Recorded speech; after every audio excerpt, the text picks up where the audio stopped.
Goal, nation's leading institute.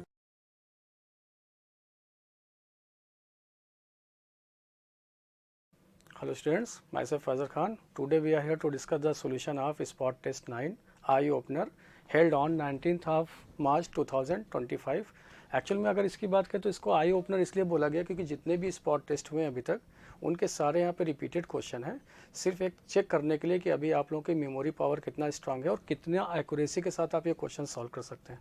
चलिए start करते हैं अपने पहले क्वेश्चन से।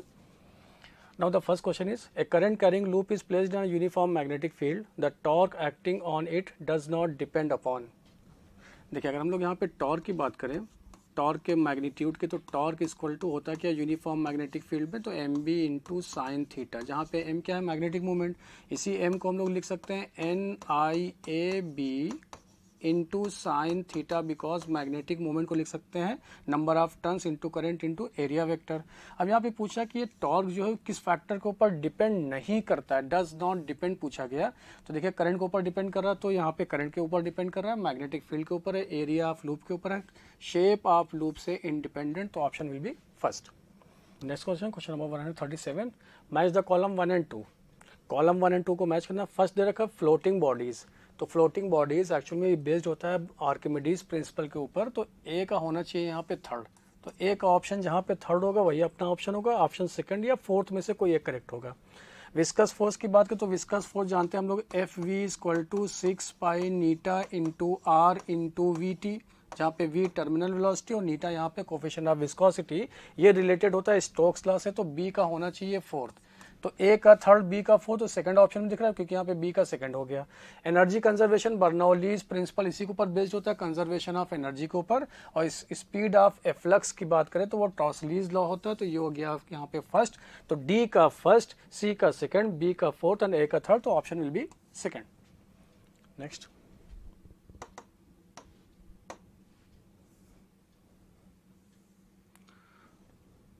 Question number 38, which of the following is a possible nuclear reaction. देखिए न्यूक्लियर रिएक्शन की बात करें तो न्यूक्लियर रिएक्शन एक्चुअल में बेस्ड होता है conservation of nuclear reaction. Nuclear reaction actual में ये बेस्ड होता है, it is based on conservation of mass comma charge and energy, तीन फैक्टर के ऊपर ये डिपेंड करता है। तो सबसे पहले यहाँ पे बात करें कंजर्वेशन ऑफ मास का मतलब ये हो गया कि हम लोग यहाँ पे देखेंगे नंबर ऑफ न्यूक्लियॉन्स के बारे में, यानी एटॉमिक मास के बारे में। जैसे हम लोग यहाँ पे फर्स्ट इक्वेशन की बात करें, फर्स्ट वाले को यहाँ पे कंपेयर कर रहे हैं, दे रखा है 7n11 plus 1h1 equal to 6c12 minus 1 beta 0 plus nu naught. Actual में इस न्यू नॉट को हम लोग बोलते हैं anti neutrino.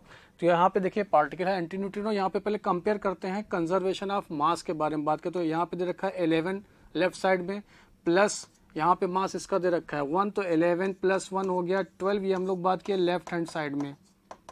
Similarly right hand side की बात करें तो वहाँ पे दे रखा है 12 प्लस माइनस 1 बीटा 0, यहाँ पे 0 होने की वजह से कितना आ गया 12, तो यहाँ पे राइट हैंड साइड यानी कंजर्वेशन ऑफ मास के बेसिस पर बात करें तो ये वैलिड है। लेकिन अब दूसरा चेक करना हम लोग को कंजर्वेशन ऑफ चार्ज के बारे में। कंजर्वेशन ऑफ चार्ज के लिए बात करें तो यहाँ पे नंबर ऑफ प्रोटॉन जितने प्रेजेंट होंगे तो ये आपको बताएगा कंजर्वेशन ऑफ चार्ज यानी कि चार्ज के बारे में। इधर है आपको दे रखा है 7 प्लस 1, ये हो गया आपके पास 8, जबकि इस साइड में दे रखा है आपको 6 माइनस 1 इक्वल टू 5, तो कंजर्वेशन ऑफ चार्ज के ऊपर बेस्ड ये नहीं है, तो इसका मतलब ये न्यूक्लियर रिएक्शन में पार्टिसिपेट नहीं करेगा, तो ये रॉन्ग हो गया। सिमिलरली सेकंड ऑप्शन की बात करें तो अगेन चेक कर लेते हैं, यहाँ पे 10 प्लस 4 हो गया 14, 13 प्लस 1 हो गया 14, कंजर्वेशन ऑफ मास अभी भी वैलिड है। लेकिन चार्ज के बारे में बात करें तो 5 प्लस 2 हो गया 7, 7 प्लस 1 हो गया 8, कंजर्वेशन ऑफ चार्ज यहाँ पे वैलिड नहीं, तो ये इक्वेशन भी वैलिड नहीं, न्यूक्लियर रिएक्शन ये वैलिड नहीं। नेक्स्ट हम लोग बात कर रहे हैं यहाँ पे 11 सोडियम दे रखा है 24, कंजर्वेशन ऑफ मास की बात करें तो 24 और ये 1 मिलकर हो गया 25, जबकि यहाँ पे 20 प्लस 4 मिलकर हो गया 24, तो ये भी वैलिड नहीं, तो ऑप्शन दिखा हम लोगों को 4, जिसमें दे रखा है नेपच्यून 93 239, 94 239 प्लूटोनियम है, माइनस 1 बीटा 0, यहाँ पे बीटा पार्टिकल और साथ साथ में एंटी न्यूट्रिनो। अगर यहाँ पे कंजर्वेशन ऑफ मास की बात करें तो देखो 239, कंजर्वेशन ऑफ चार्ज की बात करें तो यहाँ पे 94 और यहाँ पे भी मिलाकर 94 माइनस 1 हो गया 93, यहाँ पे भी है 93, तो conservation of charge, conservation of मास के बेसिस पर valid, nuclear reaction will be 4। Next question number 139.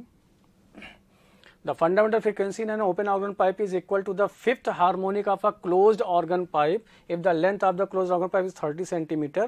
The length of the open organ pipe क्या होगा? देखिए हम लोग जानते हैं अगर ओपन ऑर्गन पाइप में फ्रीक्वेंसी की बात करें तो FO will be equal to N into VO divided by 2LO. यहाँ पे VO ना लिखकर हम लोग यहाँ पे लिख ले रहे हैं सिंपली, ये यहाँ पे स्पीड, सिंपली इसको रिप्रेजेंट कर रहे हैं स्पीड V से. फंडामेंटल की बात करें तो उस केस में फंडामेंटल चूंकि यहाँ पे जो n होता है इवन और ऑड दोनों मिलेंगे आपको 1, 2, 3, 4 एंड सो ऑन. फंडामेंटल के केस में FO यहाँ पे नंबर ऑफ ऑसिलेशन या नंबर ऑफ वाइब्रेशन 1, तो इसको लिखेंगे V divided by 2LO. O represent करें यहाँ पे ओपन ऑर्गन पाइप को. लेकिन वहीं पर अगर हम लोग क्लोज ऑर्गन पाइप की बात करें तो FC will be equal to N into V divided by 4LC होता है, जहाँ पे C रिप्रेजेंट कर रहा है क्लोज्ड ऑर्गन पाइप को, जहाँ पे N की वैल्यू होगा यहाँ पे 1, 3, 5, 7, क्योंकि यहाँ पे ऑलवेज ऑड हार्मोनिक्स प्रोड्यूस होता है इन case of closed organ pipe. तो बोला गया यहाँ पे फिफ्थ, तो यहाँ पे डायरेक्ट हम लोग पुट कर देंगे 5 into V divided by 4LC. This is the frequency in closed organ pipe. बोला गया कि दोनों की फ्रीक्वेंसी अगर सेम हो जाए तो पूछा कि length of the open organ pipe क्या होगा. तो given that according to situation FO will be equal to FC. यहाँ पे वैल्यू पुट किए तो V by 2LO will be equal to 5 into V divided by 4 into LC. V से V cut हो गया, यहाँ पे यहाँ 2 से ये कट हो गया. इसकी वैल्यूज पुट कर दिए, पहले दे रखा है 5 into V divided by 4 into LC का वैल्यू दे रखा है 30 सेंटीमीटर. तो यहाँ से सॉल्व किए तो LO आ गया आपका 12 सेंटीमीटर. तो ऑप्शन विल बी 4. नेक्स्ट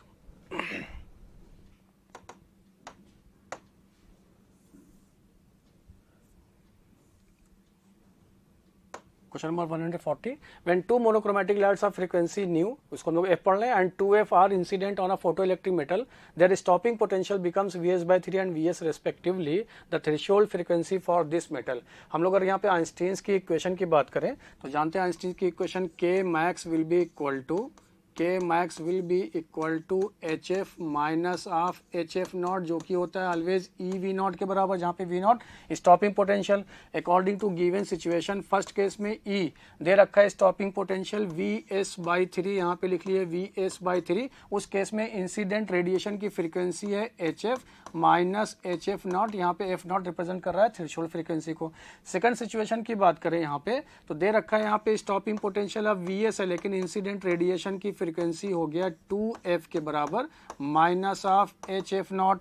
तो यहाँ से देखिए एक रिजल्ट मिला. क्या करें, इस वाली इक्वेशन को अगर हम लोग 3 से मल्टीप्लाई कर लें, देखिए 3 से मल्टीप्लाई किए तो ये 3E into VS divided by 3, दोनों तरफ 3 से मल्टीप्लाई किए तो रिजल्ट आ गया 3HF minus of 3HF not. 3 से 3 कट हो गया तो ये बचा आपके पास E into VS will be equal to 3HF minus of 3HF naught. EVS का वैल्यू यहाँ से पुट कर देते हैं. ये दे रखा आपको 2HF minus of HF naught will be equal to 3HF minus of 3HF naught. इसको इधर ले चलते हैं, इसको इधर ले चले तो ये वैल्यू आ गया आपके पास 3HF माइनस 2HF. तो ये बचा आपके पास HF will be equal to, इसकी बात करें तो इसको जब इधर लेकर आए तो ये आ गया आपके पास 2 into H into F not. H से H कट हो गया तो यहाँ से थ्रेशोल्ड फ्रीक्वेंसी मिल गया F naught will be equal to F/2. तो ऑप्शन विल बी 4. नेक्स्ट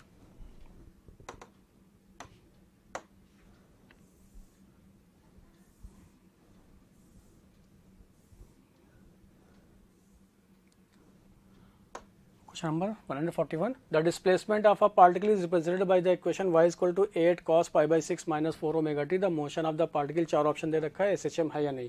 हम लोग जानते हैं कि अगर यहाँ पे आपके पास साइनसोइडल फंक्शन दे रखा है लीनियर में तो वो ऑलवेज रिप्रेजेंट करता है SHM को. अगर ये कंडीशन फुलफिल करा दे कि एक्सेलरेशन ऑलवेज प्रोपोर्शनल हो चाहिए नेगेटिव ऑफ डिस्प्लेसमेंट के, तो वो इक्वेशन रिप्रेजेंट करता है SHM की इक्वेशन को. तो पहले एक बार यहाँ पे चेक कर लेते हैं. y आपको दे रखा है that is displacement of a SHM दे रखा है 8 cos ऑफ, यहाँ पे दे रखा है pi by 6 minus 4 omega t, ऐसा दे रखा है. इसको अगर डिफरेंशिएट करें with respect to time, because portion दे रखा है विद रिस्पेक्ट टू टाइम, तो मिलेगा आपको वेलोसिटी. तो लिखे dy बाई dt डिफ्रेंशिएट कर रहे हैं यहाँ पे, जब डिफ्रेंशिएट कॉस का डिफ्रेंशिएशन होता है माइनस साइन, और ये माइनस यहाँ पे फिर मल्टीप्लाई होकर बाहर आ जाएगा, तो क्या इसको हम लोग लिख लें ऐसा 4 इंटू ओमेगा इंटू 8 कॉस का differentiation sine into pi by 6 minus 4 of omega t, ऐसा लिख लीजिए, वेलोसिटी आ गया। अगर इसी को दोबारा डिफ्रेंशिएट करें विद रिस्पेक्ट टू टाइम तो मिलेगा एक्सेलरेशन, जो कि होगा dv बाई dt के बराबर। तो यहाँ पे फिर से इसको डिफ्रेंशिएट किए, साइन का डिफ्रेंशिएशन हो जाएगा कॉस, लेकिन यहाँ पे जब इस वाले टर्म को और एक बार डिफ्रेंशिएट करेंगे टाइम के रिस्पेक्ट तो माइनस 4 ओमेगा बाहर आ जाएगा, तो ये वैल्यू आपको मिलेगा minus 16 omega square times of 8 into sine का differentiation cos into pi by 6 minus of 4 omega t के बराबर।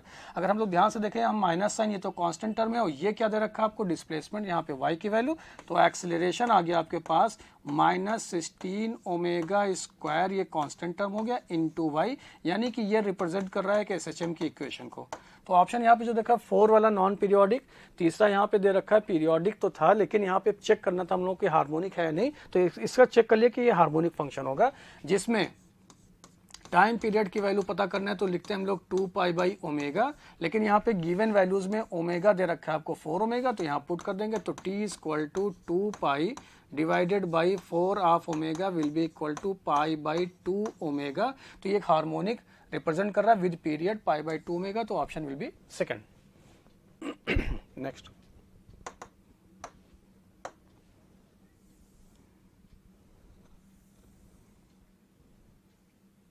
Question number 142, the ground state energy of hydrogen atom is minus 13.6 electron volt. What are the potential energies of the electron in this state? देखिए हम लोग जानते हैं अगर यहाँ पे एक रिलेशन टोटल एनर्जी और पोटेंशियल एनर्जी के टर्म में, तो total energy will be equal to half times of potential energy का, यानी कि पोटेंशियल एनर्जी को लिख सकते हैं potential energy will be equal to 2 times of total energy.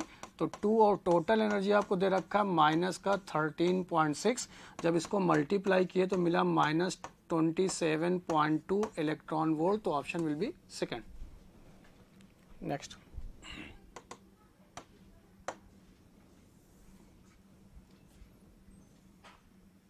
143 question number, 4 particles of masses m1, m2, m3 and m4 are placed at the vertices of a, b, c, d are respectively of a square shown. The center of mass of the system will lie at diagonal BD if। देखिए हम लोग जानते हैं, पूछा यहाँ centre of मास इस diagonal BD के along अगर लाई करे तो क्या होगा। तो अगर मान लेते हैं यहाँ पे सेंटर ऑफ मास का ये पोजीशन है, मान लेते हैं इसके अबाउट है, तो सेंटर ऑफ मास एक ऐसा पॉइंट जहाँ पे मोमेंट ऑफ मास का जो वैल्यू है वो जीरो हो जाए, यानी sum of the moment of mass at a particular point is zero, तो then that point is called the centre of mass, जहाँ पे पूरे बॉडी के मास को हम लोग कंसंट्रेट करते हैं। यानी कि हम लोग ये जानते हैं कि यहाँ पे मोमेंट ऑफ मास, तो समेशन लिख रहे हैं, तो मास इनटू डिस्टेंस से मल्टीप्लाई, किसी भी क्वांटिटी में जब भी मोमेंट शब्द के यूज करते हैं तो मोमेंट शब्द का मतलब होता है कि वो पर्टिकुलर क्वांटिटी को मल्टीप्लाई करना होता है पोजीशन से, तो वही लिख रहा है सिग्मा m इंटू आर का प्रोडक्ट अगर कांस्टेंट यहाँ पे जीरो हो जाए तो वो पर्टिकुलर पॉइंट कहलाता है सेंटर ऑफ मास। अब हम लोग यहाँ पे एज्यूम करें क्योंकि BD के अलोंग बोल दिया सेंटर ऑफ मास लाई कर रहा है, तो इसका मतलब है इसके सराउंडिंग में अब यहाँ पे 2 पार्टिकल दिख रहा है, एक है आपके पास m1, दूसरा है m2, जिससे यहाँ पे इसके पास परपेंडिकुलर डिस्टेंस हम लोग यहाँ पे देख लेते हैं, मान लेते हैं ये डिस्टेंस है r1, ये डिस्टेंस है r2। अभी मान लेते हैं एक यहाँ पे पार्टिकल का मास m1, दूसरे पार्टिकल का मास है m3। अगर ये BD है यहाँ पे लाइन किसके अबाउट लाई कर रहा है सेंटर ऑफ मास, तो इसके लेफ्ट साइड में यहाँ पे m1 लाई कर रहा है, इसके राइट साइड में आ गया m3। तो लेफ्ट साइड में तो क्या इसको अकॉर्डिंगली लिख सकते हैं मास है आपके पास m1, लेफ्ट साइड में है तो माइनस r1 लिखे BD के, प्लस दूसरा मास आपके पास है m3, ये इसके राइट साइड में जिसका हम लोग डिस्टेंस मान रहे हैं r2 must be equal to 0, यानी कि यहाँ से ये देखें कि m1 r1 must be equal to हो जाएगा m3 इंटू r2 के। लेकिन अगर स्क्वायर के लिए बात करें तो यही r1 बराबर r2, चूंकि डायगोनल की बात कर रहा है, अगर इसका साइड a है, इस स्क्वायर का साइड अगर a है तो r1 r2 हो जाएगा a बाई रूट 2, यानी ये यहाँ से कट हो गया, तब उस केस में आपको मिला m1 must be equal to m3 होना चाहिए, तो option will B first. Next question number 144. A Zener diode is connected to a battery and the load as shown below. Find IZ. यानी Zener diode के about कितना current pass होगा ये पता करना है। तो अगर हम लोग ध्यान से देखें तो ये A पॉइंट एक जंक्शन पॉइंट है। इस जंक्शन पॉइंट पे आने वाला करंट है I, जाने वाला करंट है IL और यहाँ पे IZ। यानी कि हम लोग यहाँ पे from KCL Kirchhoff's current law से लिख सकते हैं कि I must be equal to IZ plus IL। यानी कि IZ की बात करें तो Zener डायोड के about current IZ will be equal to I minus IL। अगर हम लोग यहाँ पे बात करें तो जानते हैं कि if Zener diode is conducting, if Zener diode is conducting, अगर ऐसा है तब उस केस में VZ voltage about Zener will be equal to voltage about load resistor, क्योंकि दोनों यहाँ पे पैरेलल कॉम्बिनेशन में है। तो अगर जैसे ये मिला तो ये वैल्यू आपको दे रखा है 16 वोल्ट, तो यहाँ से आपको मिल जाएगा लोड के अबाउट करंट। तो IL will be equal to VL divided by RL। VL की बात करें 16, तो यहाँ पे RL दे रखा है 4 किलो ओम, तो ये आ गया आपके पास 4 मिली एम्पियर करंट हो गया IL का। सिमिलरली अगर हम लोग यहाँ पे बात करें किरचॉफ्स वोल्टेज लॉ से I पता करना है आपको, I का वैल्यू क्या होगा, तो इसके अबाउट वोल्टेज है 40, इसके अबाउट वोल्टेज आपको दे रखा है 16। तो सिमिलरली आप I को पता कर सकते हैं। तो फ्रॉम KVL से I will be equal to 40 minus 16 divided by resistance यहाँ पे दे रखा है 2 किलो ओम, तो ये वैल्यू आ गया आपके पास 24 divided by 2 kilo ohm, that is will be equal to 12 milliampere. सारी वैल्यूज को यहाँ पे पुट किए, ये दे रखा है आपको 12, ये वैल्यू आपके पास आया माइनस का 4, तो ये दिखा आपको 8 मिली एम्पियर। तो ऑप्शन विल बी 4। नेक्स्ट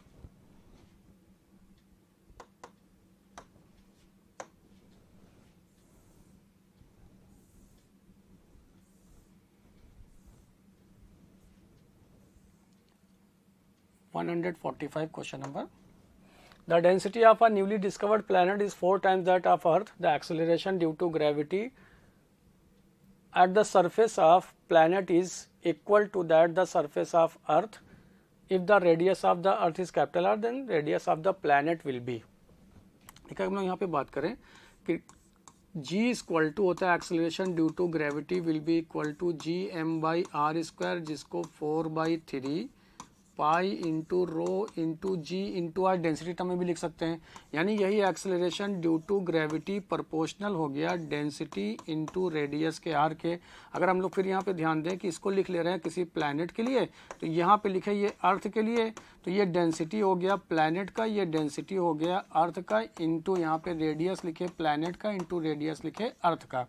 तो यहाँ पे सारी वैल्यूज देखो यहाँ पे दे रखा है कि प्लैनेट और अर्थ के लिए जो एक्सेलरेशन ड्यू टू ग्रेविटी है उसका वैल्यू 1 है, तो इसको यहाँ पे 1 दोनों सेम दे रखा है। और डेंसिटी ऑफ जो प्लैनेट है वो 4 टाइम्स है डेंसिटी ऑफ अर्थ के, तो इसको रो ई लिख लिए डिवाइडेड बाई रो ई लिखे इंटू, तो पूछ रहा है कि रेडियस ऑफ प्लैनेट क्या होगा, जबकि radius of earth capital R दे रखा है। तो यहाँ से आप पता कर सकते हैं कि रेडियस ऑफ प्लैनेट जो हो जाएगा वो will be equal to R/4, because density cut हो जाएगा, तो ऑप्शन विल बी 3। नेक्स्ट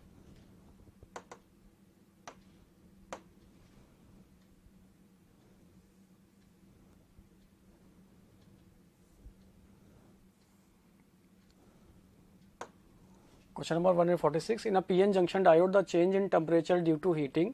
देखिए हम लोग बात करें पीएन जंक्शन डायोड में, पीएन जंक्शन डायोड जैसे हम लोग इसकी बात करें, ये पीएन जंक्शन डायोड, इसका ये टर्मिनल पी है, ये टर्मिनल एन है। तो अगर एक कैरेक्टरिस्टिक्स ड्रॉ करें, कैरेक्टरिस्टिक्स का मतलब है कि वाई एक्सिस में करंट होना चाहिए, एक्स एक्सिस में अप्लाइड वोल्टेज, तो ये कहलाता है कैरेक्टरिस्टिक्स। तो ये चूंकि पीएन जंक्शन डायोड 2 मोड में वर्क करता है, either in forward bias either in reverse bias. अगर फॉरवर्ड बायस में बात करें तो इसका जो कैरेक्टरिस्टिक्स फॉर्म होता है वो कुछ ऐसा हो, only due to majority carrier यहाँ पे, और यहाँ पे रिवर्स बायस में ये एक्ट होता है, यहाँ पे मिलता है ड्यू टू माइनॉरिटी कैरियर की वजह से करंट, इसलिए इसको हम लोग बोलते हैं रिवर्स करंट। यहाँ पे इसको IR भी लिखा करते हैं, IR ये माइक्रो एम्पियर में, और जबकि यहाँ पे ये करंट जो होता है ये कहलाता है फॉरवर्ड करंट जो मिली एम्पियर में, और यहाँ पे ये अप्लाइड वोल्टेज V दे रखा है। तो अगर यहाँ पे बात करें कि हीट करने की वजह से affect the overall VI characteristics of a PN junction, तो option will be 3, theoretical based question. Next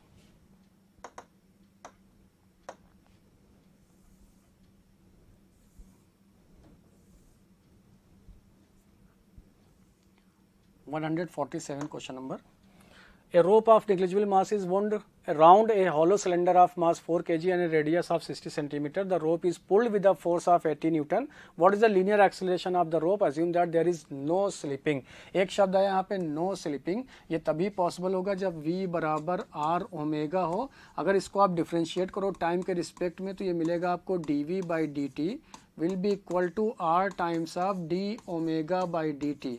तो dv बाई dt की बात करें तो ये कहलाता है टेंजेंशियल एक्सेलरेशन लीनियर में, ये रेडियस, और जबकि ये कहलाएगा आपका एंगुलर एक्सेलरेशन आर एल्फा. यानी यहाँ से आप लिख सकते हैं कि एल्फा जो वैल्यू होगा वो हो जाएगा a divided by R. According to question ये बोल रहा है कि एक आपके पास हॉलो सिलेंडर है जिसमें यहाँ पे रोप को वाउंड करके एक फोर्स लगा के इसको पुल कर रहे हैं हम लोग, और फोर्स का वैल्यू दे रखा है आपको 80 न्यूटन. और यहाँ पे ये क्या है, इसका रेडियस आर, ये रेडियस आर है, तो ये इसके अबाउट ऐसे विदाउट स्लीपिंग ये मूव कर रहा है, ऐसे बिना स्लीपिंग किए हुए ये ऐसा घूम रहा है. तो देखिए अगर यहाँ पे रोटेशन की बात आएगी तो हम लोग जानते हैं रोटेशन के लिए रिस्पॉन्सिबल क्या होता है, टॉर्क. और टॉर्क होता है क्या, आई इंटू एल्फा, लेकिन टॉर्क के लिए हमेशा लिखते हैं फोर्स इंटू परपेंडिकुलर डिस्टेंस. यहाँ पे इसकी परपेंडिकुलर डिस्टेंस के लिए रेडियस हो गया. मोमेंट ऑफ इनर्शिया की बात करें तो चूंकि यहाँ पे हॉलो सिलेंडर है तो वही मोमेंट ऑफ इनर्शिया होगा जो आपका रिंग का होता है, दैट इज mr². और एल्फा की जगह पे अभी हम लोग यहाँ पे लिखे, ये हो जाएगा a बाई आर के बराबर. आर से कट हो गया तो यहाँ से आपको एक्सेलरेशन डायरेक्ट मिल गया. Acceleration will be equal to f divided by capital M. और यहाँ पे फोर्स का वैल्यू है 80 और मास आपको यहाँ पे दे रखा है, मास दे रखा है आपको यहाँ पे रोप का मास नहीं 4 kg मास दे रखा है इसका. तो हम लोग यहाँ पे क्या लिख लिए 4, तो ये वैल्यू आ गया आपके पास 20 मीटर पर सेकेंड स्क्वायर. चूंकि देखिए यहाँ पे मास ऑफ द सिलेंडर दे रखा है 4 kg, तो option will B second. Next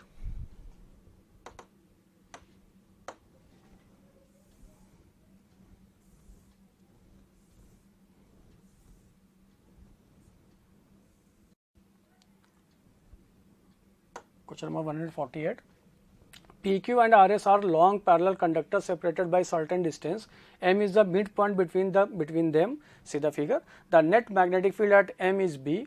Now the current 6 ampere is switched off. The field at M now becomes. देखिए हम लोग जानते हैं अगर यहाँ पे आपके पास long current carrying conducting wire है, उसकी वजह से किसी P पॉइंट पे, सपोज अगर ये करंट कैरिंग कंडक्टिंग वायर है I, इससे ठीक परपेंडिकुलर डिस्टेंस पे कोई पॉइंट P, उस डिस्टेंस का यहाँ पे वैल्यू लिख रहे हैं हम लोग स्मॉल r. तो इस P पॉइंट पे जो मैग्नेटिक फील्ड होता है उसको लिखते हैं B equal to mu naught I divided by 2 into pi into r, जहाँ पे r is the perpendicular distance from the point on the conducting wire. अगर यहाँ पे M की बात करें तो ये दोनों के बीच में जस्ट मिडिल पॉइंट पे रखा हुआ, तो इसकी दूरी को मान लेते हैं ये d है, तो इसका भी यहाँ से डिस्टेंस कितना हो जाएगा d, क्योंकि ये जस्ट यहाँ पे परपेंडिकुलर जस्ट ये मिडिल पॉइंट दे रखा है.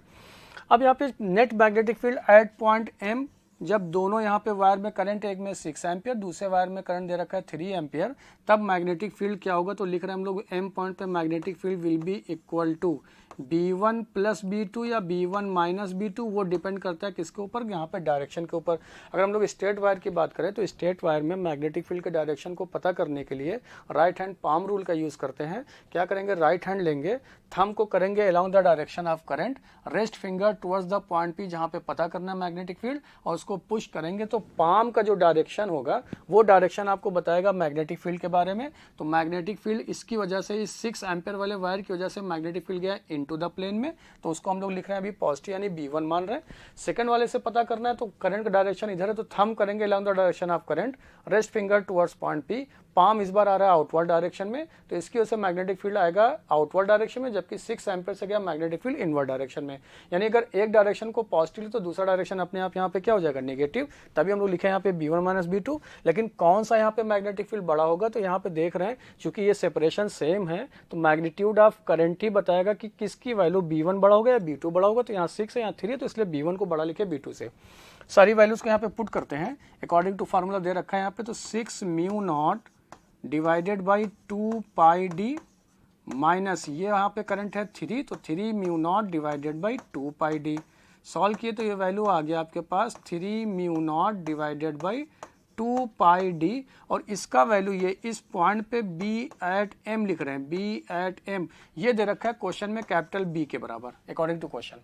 अब बोल रहा है लास्ट में कि 6 एम्पियर के करंट को स्विच ऑफ कर दिया गया इसको, तो अब आपके पास रेस्ट बचा कितना, आपके पास तो अब न्यू मैग्नेटिक फील्ड लिख रहे हैं, जब 6 एम्पियर यहाँ पे नहीं रहा वायर तो उस 50 सिर्फ 3 एम्पियर, तो मैग्नेटिक फील्ड क्या हो जाएगा, तो that is 3 mu naught divided by 2 pi D. यही तो वैल्यू पहले भी बी था और अभी भी स्विच ऑफ करने के बाद ये वैल्यू क्या आ गया, बी के बराबर, तो option will B first. Next,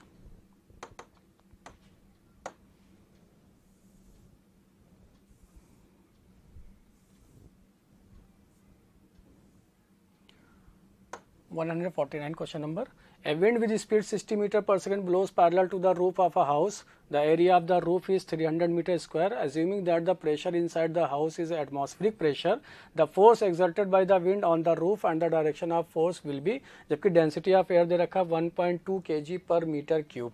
यानी बात यहाँ पे ये कर रहा है, मान लेते सपोज ये रूफ है, ये ऐसा फॉर एग्जाम्पल, इसके इन साइड यहाँ पे इस वाले लोअर पोर्शन में ये प्रेशर दे रखा है वो एटमॉस्फेरिक प्रेशर के बराबर है, मान लेते हैं पी नॉट, जबकि यहाँ पे इसी के ठीक पैरेलल में एयर ब्लो कर रहा है जिसका स्पीड दे रखा है आपको यहाँ पे 60 मीटर पर सेकंड की स्पीड से एयर ब्लो कर रहा है। अगर यहाँ पे इस पॉइंट पे यहाँ प्रेशर P2 मान लें तो यहाँ पे जो को जानते हैं फ्रॉम बर्नौलीज थ्योरम से, बर्नौलीज थ्योरम से क्या लिखेंगे, P plus half of rho V square का प्रोडक्ट जो होता है must be constant. Rho G H यहाँ पे 0 क्यों लिख रहे हैं, क्योंकि यहाँ पे जस्ट पैरेलल हॉरिजॉन्टल लेवल की बात करें इसलिए रो जी एच यहाँ पे क्या हो जाएगा 0। तो फर्स्ट यहाँ पे लोअर केस में बात करें तो यहाँ प्रेशर दे रखा है P1 जो कि एटमॉस्फेरिक प्रेशर के बराबर है, यहाँ पे स्पीड नहीं, स्पीड इसके यहाँ पैरेलल में दे रखा है तो इस पॉइंट पे लिखे यहाँ प्रेशर P2 है, जबकि यहाँ पे स्पीड दे रखा है half of rho into V square. यानी यहाँ से आपको P1 माइनस P2 यानी कि जो प्रेशर इन साइड है, लोअर पोर्शन में जो प्रेशर है वो ज्यादा होगा किससे, एबव वाले पोर्शन से, इसलिए ये इसको लिफ्ट अप करेगा अपवर्ड डायरेक्शन में। ये हम लोग यहीं से पता चल गया। P1 माइनस P2 की बात करें तो ये मिला आपको change in pressure that is delta P will be equal to half of rho into V का स्क्वायर। तो डेल्टा P का यहाँ पे वैल्यू मिल गया that is half of rho दे रखा है आपको 1.2 तो 1.2 लिखे और यहाँ पे v का वैल्यू दे रखा है 60 तो 60 का स्क्वायर। पूछा यहाँ पे कि फोर्स क्या होगा, तो हम लोग जानते हैं यहाँ पे फोर्स की बात करें तो force will be equal to force F will be equal to delta P into A के बराबर, बिकॉज प्रेशर होता है फोर्स अपॉन एरिया। तो यहाँ डेल्टा P की बात करें तो ये वैल्यू आ गया 1/2 इंटू 1.2 इंटू 60 का स्क्वायर इंटू एरिया भी आपको दे रखा है क्वेश्चन में 300 मीटर स्क्वायर, तो 300 यहाँ पे ये वैल्यू लिख लिया 300 मीटर स्क्वायर। सॉल्व किए तो ये वैल्यू आ गया 6.48 into 10 to the power 5 newton, लेकिन किधर, अपवर्ड डायरेक्शन में, तो option will be second. 150 question number. An aeroplane in which the distance between the tips of a wings is 60 meter is flying horizontally from east to west with the speed of 720 km per hour over a place where the vertical component of the Earth's magnetic field is 5 × 10⁻⁴ Weber per meter square.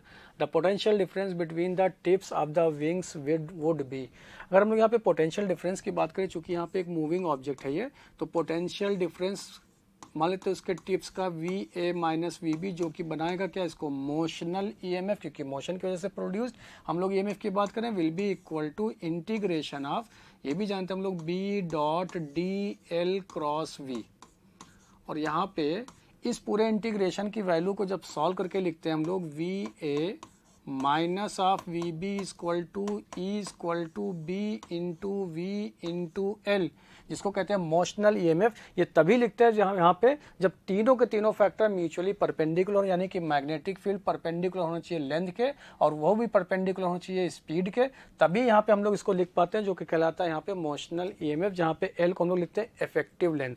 तो देखिए यहाँ पे अगर बात करें तो ये मान लेते हैं एरोप्लेन है, ये इसका विंग्स है, तो ये हो गया लेंथ और इस डायरेक्शन में एरोप्लेन मूव कर रहा है, तो ये वैल्यू आपको देखो ठीक परपेंडिकुलर इसके होगा। अगर ये विंग्स की बात कर रहे हैं हम लोग यहाँ पे A और B जो लिख रहे हैं, ये एरोप्लेन के वेलोसिटी इस डायरेक्शन दे रखा है जो कि कितना है 720 किलोमीटर पर आवर, तो इसको कन्वर्ट कर लिया हम लोग 5/18 से, तो यहाँ पे ये वैल्यू मिल गया मीटर पर सेकेंड में, तो ये वैल्यू आ गया आपके पास 200 मीटर पर सेकेंड।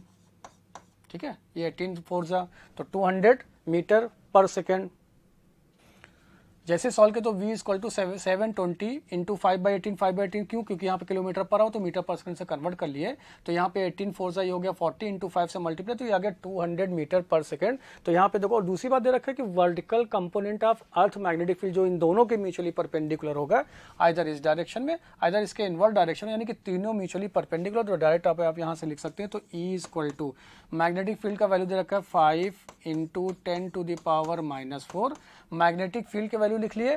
वेलोसिटी आपको दे रखा है यहाँ से 200 मिल गया, इंटू लेंथ आपको दे रखा है, लेंथ भी यहाँ पे दे रखा है 60 मीटर के बराबर, तो 60 यहाँ पे लिख लिए। सॉल्व किए तो ये वैल्यू आ गया 6 वोल्ट के बराबर, तो option will be 4। Next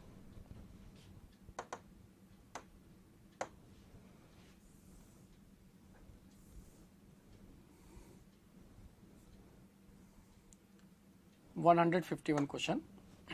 Two blocks A and B of masses 4m and 2m respectively are connected by a massless and inextensible string. The whole system is suspended by a massless spring as shown in figure.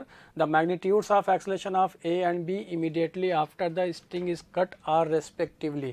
तो क्या करें, सबसे पहले equilibrium condition में हम लोग इन दोनों का एबीडी ड्रॉ कर लेते हैं। एट इक्विलिब्रियम, इक्विलिब्रियम में एबीडी ड्रॉ किए बी के बारे में, तो बी का देखो सबसे पहले इस पे लगने वाला यहाँ पे वेट क्या होगा इसका 2 mg, फिर इसके ऊपर ठीक स्ट्रिंग दे रखा तो टेंशन टी, तो यहाँ पे ये बी के बारे में बात की तो टेंशन आ गया आपके पास 2 mg के बराबर, पहले ये लिख लिया at equilibrium.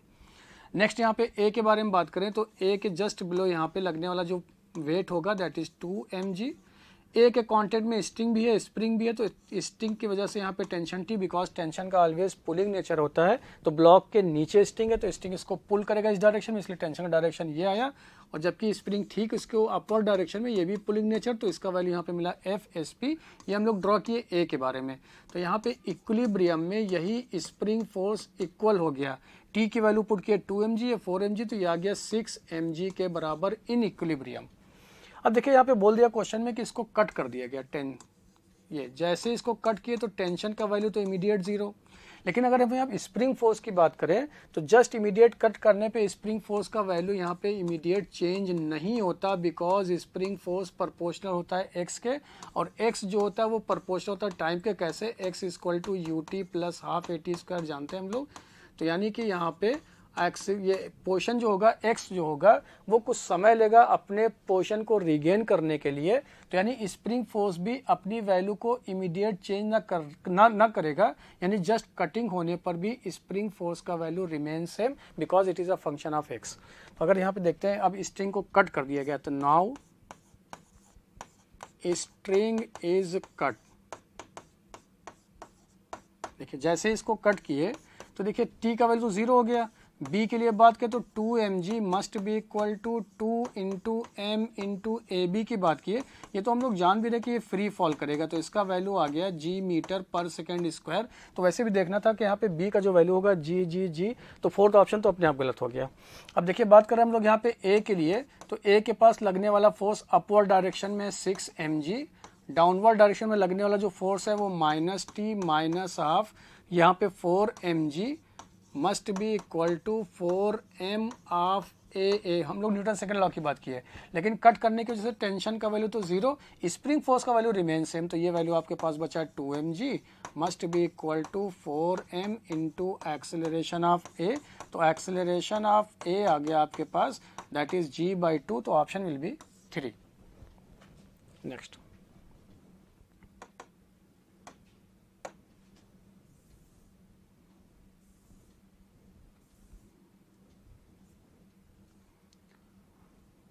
152 question number.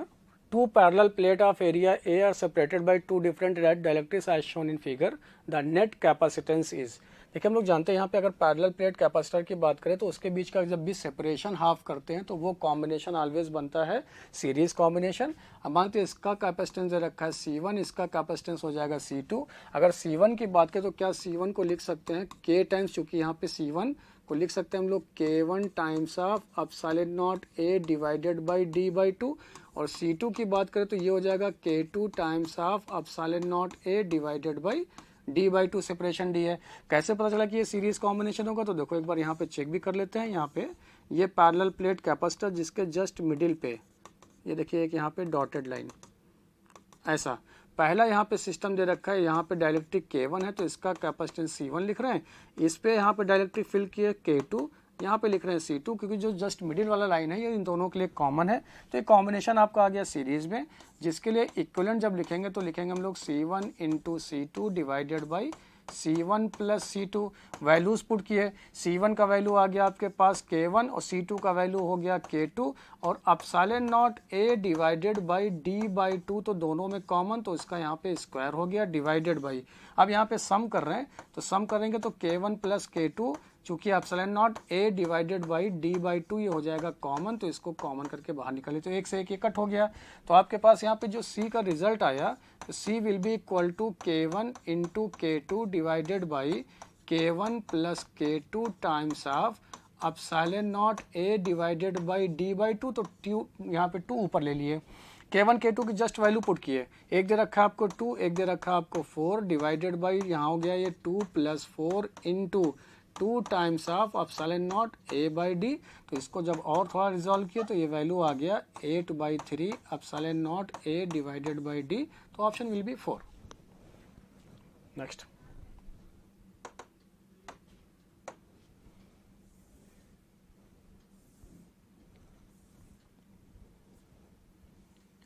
(153) question number. Consider a tightly wound 500-ton coil of radius 20 cm carrying a current of 2 ampere. What is the magnitude of magnetic field at the center of the coil? तो देखिए किसी भी coil के centre पे magnetic field जिसका radius यहाँ पे capital R है, करंट कैरिंग यहाँ पे कंडक्टिंग लूप है ये, तो magnetic field at the centre will be equal to mu naught NI divided by 2R, जहाँ पे N नंबर ऑफ टर्न्स है।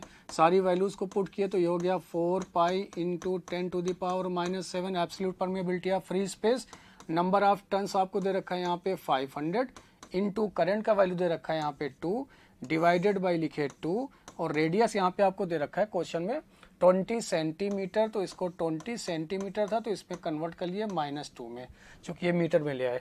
जैसे इसको सॉल्व किया तो ये वैल्यू आ गया आपके पास पाई इंटू 10⁻³ टेस्ला, और पाई को आप लिख सकते हैं 3.14 इंटू 10⁻³ टेस्ला, तो option will be 4।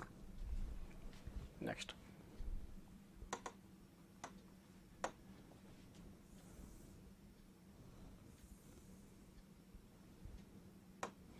(154) The escape speed of a projectile on the Earth's surface is 11.2 km per second. A body is projected out with 4 times this speed. What is the speed of the body far away from the Earth? इसका मतलब ये जब भी बात होती है तो ये चला गया इंटरस्टेलर स्पेस में। तो जब भी हम लोग बात करें तो यहाँ पे लिख सकते हैं फ्रॉम कंजर्वेशन ऑफ एनर्जी, तो K1 plus U1 must be equal to K2 plus U2। Body को प्रोजेक्ट कर रहे हैं अर्थ के सरफेस से, तो उसके पास जो स्पीड है वो मान लेते हैं हाफ ऑफ mv² लिख रहे हैं, जबकि पोटेंशियल एनर्जी हो जाएगा Gmm divided by R due to surface of earth. K2 की बात किए तो half of m into V dash का स्क्वायर लिखे -0, चूंकि यहाँ चाहे फार अवे यानी इन्फिनिटी की तरफ, तो इन्फिनिटी पे यहाँ पे पोटेंशियल जी क्या हो जाएगा 0। यानी ये सेम केस यहाँ पे बना, देखिए m कट होता चला गया, 2 से यहाँ पे मल्टीप्लाई भी कर लिए पूरी इक्वेशन को, तो दिखा हम लोगों को 2Gm divided by R will be equal to V dash का स्क्वायर। सेम फार्मूला हम लोग यूज़ करते हैं इंटरस्टेलर स्पेस में स्पीड पता करने के लिए, जब किसी ऑब्जेक्ट को प्रोजेक्ट करते हैं। यहाँ पे ये वैल्यू दे रखा है आपको एस्केप वेलोसिटी से ज़्यादा स्पीड में, तो ये दे रखा है v² माइनस ऑफ VE², क्योंकि ये वैल्यू हो गया एस्केप वेलोसिटी का। और यहाँ पे गिवन वैल्यूज दे रखा है, v दे रखा है आपको 4 times of speed of escape के 4 टाइम्स जो रखा है, और इसको यहाँ पे लिखे VE²। 16V² माइनस V² हो गया आपके पास 15V², तो यहाँ से v डैश आ गया आपके पास √15 इंटू VE² उससे बाहर हो गया, तो ये वैल्यू यहाँ पे सॉल्व किया √15 लिखे, और VE का वैल्यू आपको दे रखा है क्वेश्चन में 11.2 किलोमीटर पर, तो यहाँ से सॉल्व करने पे ये वैल्यू आ गया 43.38 किलोमीटर पर सेकेंड, तो option will B first. Next,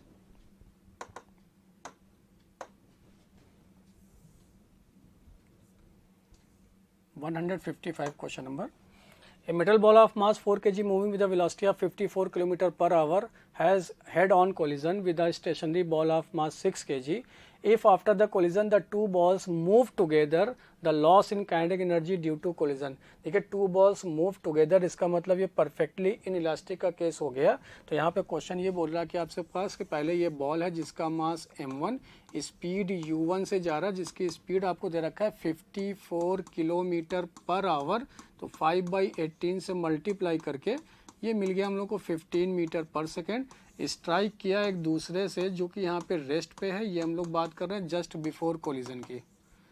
अब यहाँ पे बोल रहा कि ड्यूरिंग कोलिजन दोनों कंबाइंड होकर एक कॉमन स्पीड से चलना शुरू कर दिए, m1 एंड m2. ये हम लोग बात करें जस्ट आफ्टर कोलिजन, यानी ये केस बन गया आपका परफेक्टली इन इलास्टिक का. तो पूछा है कि लॉस इन काइनेटिक एनर्जी क्या हो जाएगा. तो लॉस की बात करें तो loss in kinetic energy that is delta के, डायरेक्ट फार्मूला यूज कर लेंगे हम लोग, half of m1 into m2 divided by m1 plus m2 into u relative का स्क्वायर, जिसको यहाँ पे लिख रहे हैं u1 माइनस u2. अगर डायरेक्शन अपोजिट होता तो यहीं पे प्लस लिखते हैं, सेम डायरेक्शन में जाएगा तो हम लोग माइनस लिख रहे हैं. सारी वैल्यूज यहाँ पे पुट किए. हाफ मास फर्स्ट दे रखा है आपको, पहला यहाँ पे दे रखा है, एक है 4 kg, दूसरा है 6 kg. तो 4 इंटू 6 लिखे डिवाइडेड बाई 4 प्लस 6 लिखे इंटू u1 दे रखा आपको पास 15, जबकि u2 था कैसा रेस्ट पे. तो यहाँ पे डेल्टा के ही बता रहा है लॉस के बारे में. सॉल्व किए तो ये वैल्यू आ गया 270 जूल के बराबर. तो option will B first. Next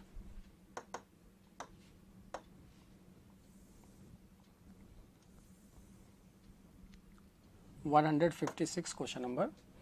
In a Wheatstone bridge, all the four arms have equal resistance 2R. If the resistance of galvanometer arm is also 2R, the equivalent resistance of combination. देखिए तो एक theory concept भी हम लोग समझते हैं कि यहाँ पे जब भी व्हीटस्टोन ब्रिज में, एक बैलेंस्ड व्हीटस्टोन ब्रिज में सारे आर्म का रेजिस्टेंस अगर इक्वल है तो उसका इक्वलेंट वैल्यू भी वही होता है जो रेजिस्टेंस का वैल्यू होता है. फिर भी एक बार इसको देख लेते हैं. यहाँ पे 2R, ये भी 2R बोला गया, ये भी 2R है, ये भी 2R है, और यहाँ पे जो कनेक्शन है ये भी 2R है, जिसको हम लोग बोल दिए पॉइंट A और B है. अभी ये बैलेंस्ड व्हीटस्टोन ब्रिज है, क्योंकि अगर हम लोग बात करें ये इस आर्म को P बोला करते हैं, इस आर्म को Q बोलते हैं, इस आर्म को अगर R लिख रहे हैं, इस आर्म को हम लोग S लिख रहे हैं. तो ये कंडीशन फुलफिल हो रहा है कि P/Q का रेशियो वही है जो R/S का रेशियो है. इट मीन्स पोटेंशियल A और B का हो जाएगा सेम. बन गया ये बैलेंस्ड व्हीटस्टोन ब्रिज. तो इसका कनेक्शन क्या हो जाएगा, ये नेग्लेक्टेड हो जाएगा. जैसे ही नेग्लेक्टेड हो गया तो अब आपके पास कॉम्बिनेशन, ये दोनों आ गए सीरीज में. ये देखिए ये दोनों भी आ गए सीरीज में बिलो. और फिर यहाँ पे आपसे पूछ लिया इक्विवेलेंट कैसे. जैसे इसको रिमूव किए, ये 2R सीरीज में होकर हो गया 4R, नीचे भी 2R होकर हो गया यहाँ पे 4R.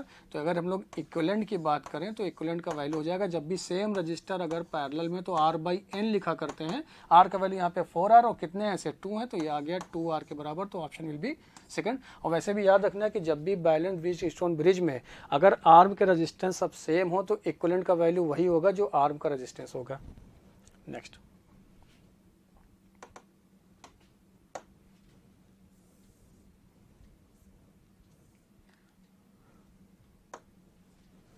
157. A piece of ice falls from a height h so that it melts completely. Only 1/5 of the heat produced is absorbed by the ice and all energy of ice gets converted into heat. During its fall, the value of h will be. देखिए हम लोग जानते हैं यहाँ पे कि W बराबर since लिख सकते हैं कि यहाँ पे W must be equal to यहाँ पे Q के बराबर, बिकॉज ये बोल रहा है कि जैसे ही यहाँ पे फॉल किया तो फॉल करने की वजह से दिख रहा है ना, ड्यूरिंग इट्स फॉल, तो कम्प्लीटली यहाँ पे मेल्ट कर दिया आइस को. तो इसलिए हम लोग यहाँ पे लिखे फेज चेंज हुआ तो ml के बराबर.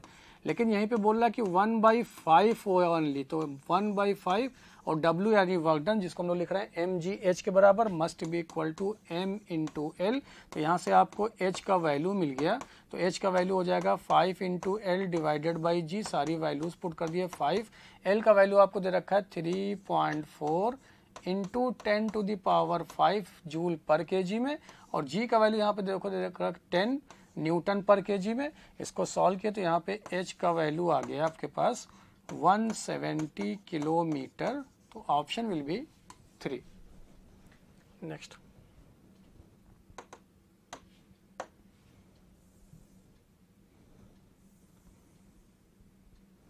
158. 158 question number. The damping force on an oscillator is directly proportional to the velocity. The units of the constant of proportionality. देखिए यहाँ पे क्वेश्चन ही बोल दिया कि जो डैम्पिंग फोर्स है ये प्रोपोर्शनल है वेलोसिटी के. प्रोपोर्शनलिटी साइन को हटाए तो एक कांस्टेंट लेकर आए k इंटू वी. इसी प्रोपोर्शनलिटी कांस्टेंट की वैल्यू पूछ रहा कि क्या होगा यूनिट में, तो f बाई वी. f को हम लोग जानते हैं यहाँ पे m L T minus two चूँकि फोर्स है डिवाइडेड बाई ये स्पीड है तो एल टी माइनस वन. तो यहाँ पे k का वैल्यू दिखा हम लोगों को m, l से l कट हो गया, यहाँ पे t माइनस वन आ गया, t माइनस वन. तो ये मिला हम लोगों को kg into second minus one. तो option will be 4. Next.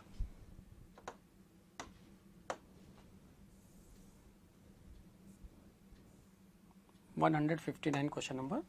Two thin lenses are in contact and the focal length of the combination is 100 centimeter. If the focal length of one lens is 25 centimeter, then the power of the other lens. यहाँ पे देखिए जब भी कभी दो lens combination में हो तो उसका इक्वलेंट फोकल लेंथ हम लोग लिखते हैं 1/f will be equal to 1/f1 plus 1/f2. तो ये कॉम्बिनेशन का फोकल लेंथ दे रखा है 100 सेंटीमीटर, तो 1/100 will be equal to, first का यहाँ पे दे रखा है 25 सेंटीमीटर, सेकंड का फोकल लेंथ पहले पता कर लेंगे इस कॉम्बिनेशन के हेल्प से. तो 1/f2 will be equal to 1/100 minus 1/25, जिसमें 100 को एलसीएम लिए, एलसीएम में तो 1 माइनस ये हो गया 4, तो ये आ गया माइनस का 3/100. तो यहाँ से f2 का वैल्यू मिल गया आपको माइनस का 100/3 सेंटीमीटर में, ये वैल्यू आ गया. तो पूछा कि इसी का फोकल लेंथ जब पता कर लिए तो इसका पावर क्या होगा सेकंड लेंस का. तो पावर हम लोग जानते हैं पावर P इक्वल टू, ये पावर की बात की है, power P will be equal to 100 divided by f. और ये कब लिखते हैं जब f सेंटीमीटर में हो. तो P इक्वल टू यहाँ पे लिखे 100 और f का वैल्यू दे रखा है आपको माइनस का 100/3 सेंटीमीटर में, तो ये आ गया -3, जबकि इसका यूनिट होता है डायोप्टर. तो option will B second. Next.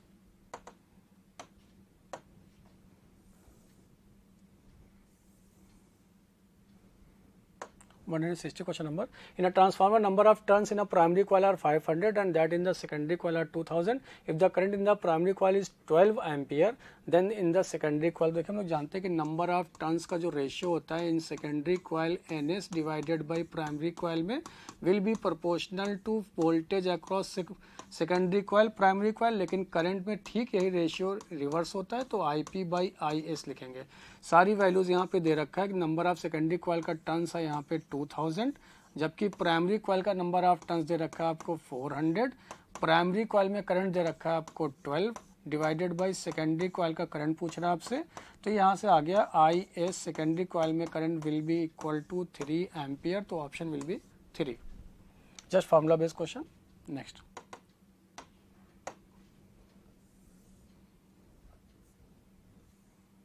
(161) question number. A structural steel rod has a radius of 10 mm and length of 1.5 meter. A 300 kilonewton force stretches it along its length. इसका मतलब ये कि यहाँ पे ये longitudinal की बात कर रहा है. Young's modulus of structural steel is 2 × 10⁻11 Newton per meter square. The percentage strain is about. देखिए हम लोग जानते हैं ये जो Young's modulus होता है, Young's modulus will be equal to stress by strain. और स्ट्रेस बाई स्ट्रेन में स्ट्रेस को क्या लिखते हैं force divided by area divided by strain. तो यहाँ से पूछ रहा आपसे स्ट्रेन की वैल्यू क्या होगा, तो पहले स्ट्रेन लिख लिए. स्ट्रेन तो परसेंटेज पूछा तो परसेंटेज लिख लेते हैं. तो strain will be equal to force divided by area divided by Young's modulus, और परसेंटेज लिखे तो 100 से इसको मल्टीप्लाई कर दिए. सारी वैल्यूज दे रखा है. तो फोर्स की वैल्यू यहाँ पे पुट किए 300 किलो न्यूटन है, तो 10⁻³ लिखे, डिवाइडेड बाई लिखे. एरिया दे रखा, तो एरिया क्या होता है π/r². रेडियस जबकि आपको दे रखा है 10 mm, तो इसको मीटर में कन्वर्ट कर लिए 10 mm, यानी कि πr² divided by Young's modulus दे रखा है 2 × 10⁻11. परसेंटेज की वजह से 100 से मल्टीप्लाई सॉल्व किए तो ये वैल्यू आ गया 0.48% के बराबर. तो option will B first. Next.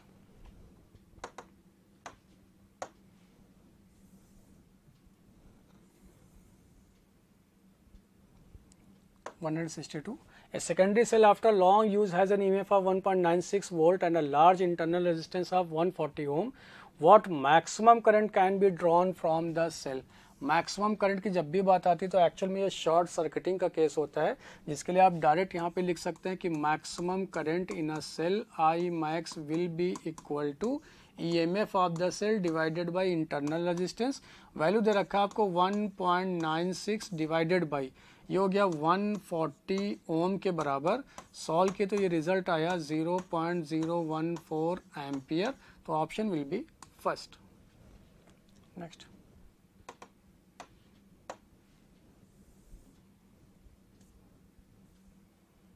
163 question number. When an ideal gas is compressed isothermally, compressed isothermally, पहले शब्द के मीनिंग पहले लिख लेते हैं. यहाँ पे कंप्रेस किया गया आइसोथर्मली, तो प्रेशर इनटू वॉल्यूम का प्रोडक्ट कांस्टेंट, यानी कि एट कांस्टेंट टेम्परेचर की बात हो रही है. कांस्टेंट टेम्परेचर तो P इंटू वी का प्रोडक्ट कांस्टेंट. अगर कंप्रेस किया गया, कंप्रेस का मीनिंग ये हुआ कि वॉल्यूम यहाँ पे क्या हो गया, डिक्रीज. वॉल्यूम डिक्रीज किया तो यहाँ पे प्रेशर क्या हो जाएगा, इंक्रीज. अगर प्रेशर इंक्रीज किया, वॉल्यूम डिक्रीज किया, तो पोटेंशियल एनर्जी तो यहाँ पे इंक्रीज ना करके डिक्रीज करेगा, तो पोटेंशियल एनर्जी डिक्रीजेस. और जबकि यहाँ पे पहला देखा है कि इट्स पोटेंशियल एनर्जी इंक्रीजेज, ये तो गलत हो गया. अगर यहाँ पे कंप्रेस करने पे वॉल्यूम यहाँ पे डिक्रीज किया तो एरिया भी क्या होगा, यहाँ पे डिक्रीज करेगा. जैसे ही एरिया डिक्रीज किया तो कंटेनर में वॉल्यूम डिक्रीज करने की वजह से जो गैस के मॉलिक्यूल्स होंगे, अब उसमें वॉल्यूम डिक्रीज होने की वजह से नंबर ऑफ कोलिजन क्या हो जाएगा, वो तेजी से इंक्रीज करेगा. यानी कि number of collision per unit area with walls of the container increases. तो ऑप्शन विल बी 3. नेक्स्ट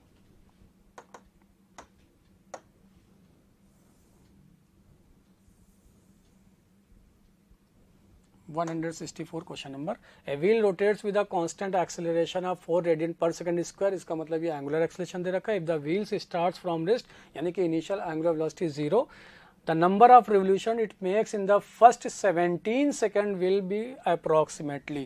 तो देखिए अगर हम लोग यहाँ पे फर्स्ट इक्वेशन की बात करें तो omega is equal to omega naught plus alpha into T, ऐसा लिख सकते हैं.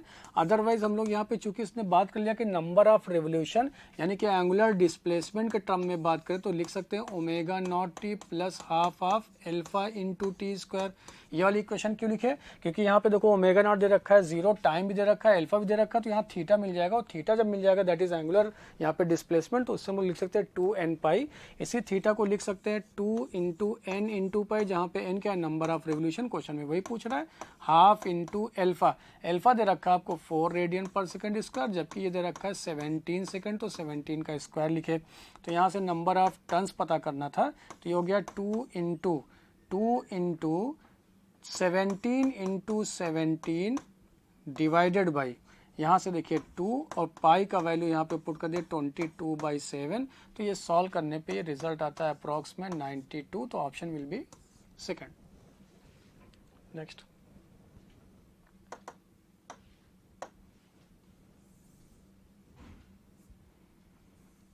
165 question number. 3 resistance 1 ohm, 2 ohm and 3 ohm are connected in parallel. The ratio of current passing through them when the potential difference is applied across its end. देखिए यहाँ पे एक शब्द आ गया पैरेलल. पैरेलल आया तो इसका मतलब पैरेलल में पोटेंशियल क्या होता है, सेम. तो यहाँ पे फर्स्ट कंडीशन में लिख लिया हम लोग कि V must be same, constant, यानी पोटेंशियल सेम होता है. तो अगर पोटेंशियल सेम हुआ तो करंट जो होगा वो इन्वर्सली प्रोपोर्शनल टू रेजिस्टेंस हो जाएगा. यानी आप लिख सकते हैं I1 ratio of I2 ratio of I3 will be equal to 1 by resistance का ratio R2 ratio of R3, जो कि यहाँ पे दे रखा है आपको 1/1 रेशियो, ये दे रखा है 1/2 रेशियो, ये दे रखा है 3. तो इसको और रिजॉल्व किए तो क्या इसको लिख सकते हैं 6:3:2. तो option will be second. Next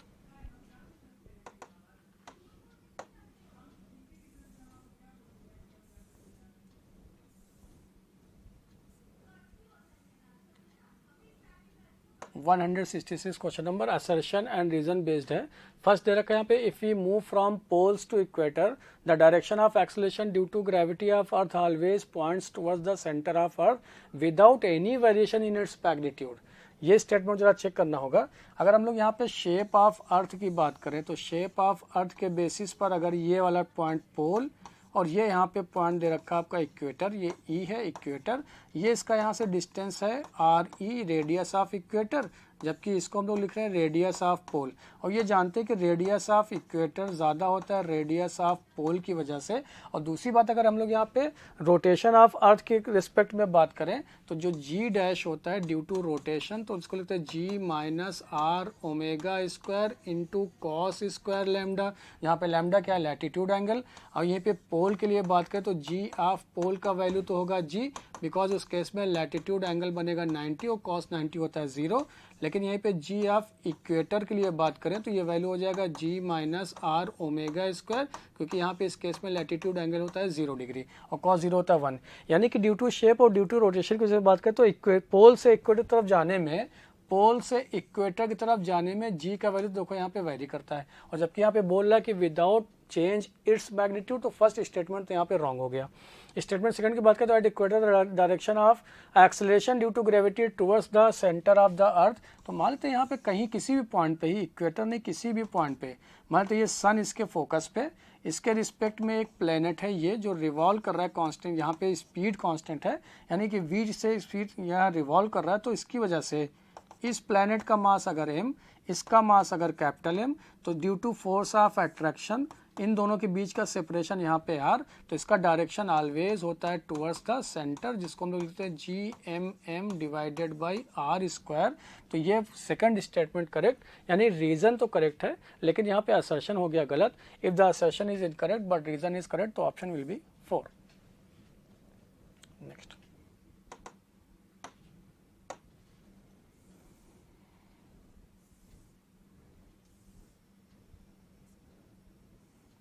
167 question number. In an electromagnetic wave the electric and magnetising field, ध्यान दीजिएगा मैग्नेटिक फील्ड नहीं लिखा है, magnetising field are 120 volt per metre and 0.25 ampere पर metre respectively. The maximum energy flow, देखिए हम लोग यहाँ पे बात करें पॉइंटिंग वेक्टर को लेकर। पॉइंटिंग वेक्टर यही बताता है आपको, एक सबसे पहली बात ये रिप्रेजेंट करता है direction of propagation of electromagnetic wave, और साथ साथ में ये बताता है कि एनर्जी रेडिएशन पर यूनिट एरिया के बारे में, जिसको हम लोग लिखते हैं वेक्टर फॉर्म में लिखते हैं S equal to E cross B. इसी ई क्रॉस बी की हेल्प से पता करते हैं direction of propagation of EMW। इसके मैग्नीट्यूड की बात करें तो S will be equal to E into B divided by mu naught, और हम लोग जानते हैं B divided by mu naught को ही बोलते हैं मैग्नेटाइजिंग फील्ड। तो आप ई इंटू जिसको एस से रिप्रेजेंट करते हैं, डायरेक्ट आप इस फार्मूला को भी आप यूज कर सकते हैं। दो जेड दे रखा है आपको 120 वोल्ट पर मीटर, और जबकि इसका वैल्यू दे रखा है आपको 0.25। सॉल्व किए तो ये वैल्यू आ गया 30 वाट पर मीटर स्क्वायर, तो ऑप्शन विल बी 30 वाट पर मीटर स्क्वायर, तो option will B first. Next.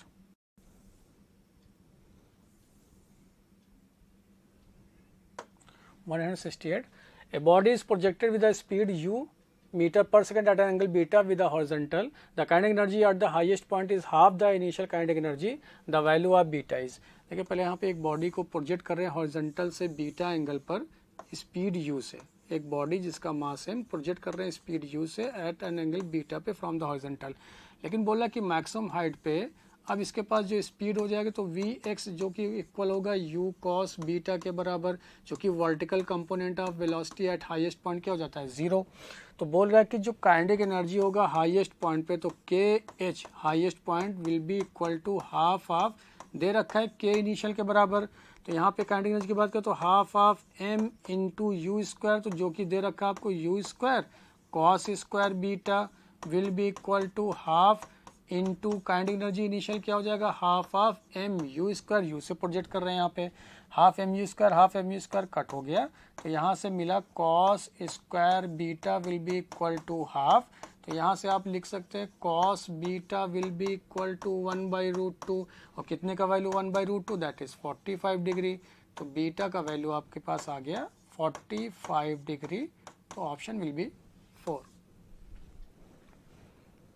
Next 168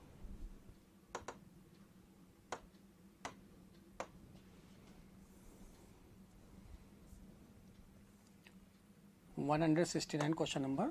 Intensity of central fringe in interference pattern is 0.02 watt per meter square. Then find intensity at a point having path difference lambda by 6 on a screen from the center in, ध्यान दीजिएगा, मिली what पर metre square दे रखा है.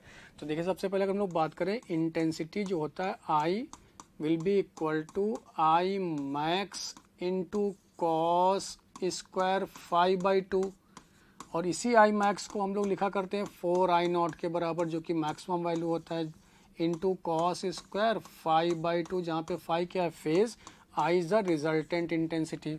वही पूछा कि resultant intensity क्या होगा, लेकिन जरा फेज और पाथ डिफरेंस का रिलेशन देख लें तो डेल्टा फाई होता है 2π/λ इंटू डेल्टा एक्स, जहाँ पे डेल्टा एक्स पाथ डिफरेंस है, तो 2π/λ, और पाथ डिफरेंस क्वेश्चन में मेंशन λ/6, तो ये वैल्यू आ गया आपके पास π/3 के बराबर. π/3 का मतलब ये हो गया आपके पास ये वैल्यू, इसकी वैल्यू को उठा के यहाँ पे पुट कर दिए. ये 4I0, वही आई मैक्स आपको क्वेश्चन में मेंशन है 0.02 इंटू कॉस स्क्वायर 5 का वैल्यू π/3, तो ये बन जाएगा आपके पास π/6, 2 से मल्टीप्लाई होके.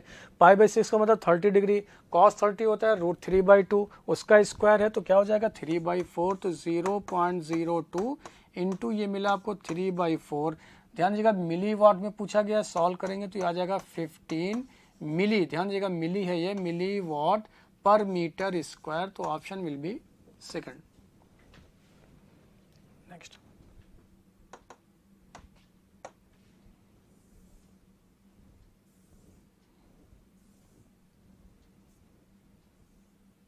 Question number. A screw gauge gives the following reading when used to measure the diameter of a wire. Main scale reading दे रखा है 4 mm, circular scale reading है 64, और 1 mm on the main scale corresponds to 100 division on the circular scale. The diameter of the wire, देखिए diameter की बात करें तो diameter जो D होता है, ये हम लोग लिखते हैं MSR main scale reading plus CSR circular scale reading into least count. तो यहाँ पे लीस्ट काउंट की जब भी बात करें तो least count will be equal to pitch, ये फार्मूला भी जानते हैं हम लोग, pitch divided by number of circular scale division CSD. Pitch आपको दे रखा है 1 mm, तो यहाँ पे लिख लिए 1 mm, जबकि कितने 100 डिवीजन की वजह से, तो number of circular scale division कितना है 100, तो यहाँ पे ये वैल्यू लिख लिए. मेन स्केल रीडिंग आपको दे रखा है 4 mm, तो इसको लिखे 4 mm plus circular scale reading दे रखा आपको 64 इंटू लीस्ट काउंट मिला हम लोग को 1 डिवाइडेड बाई 100 ऑफ mm, तो ये हो जाएगा आपके पास 0.01, 6.64 से मल्टीप्लाई किए तो ये आ गया 4.64 ऑफ mm, तो option will be second. Next.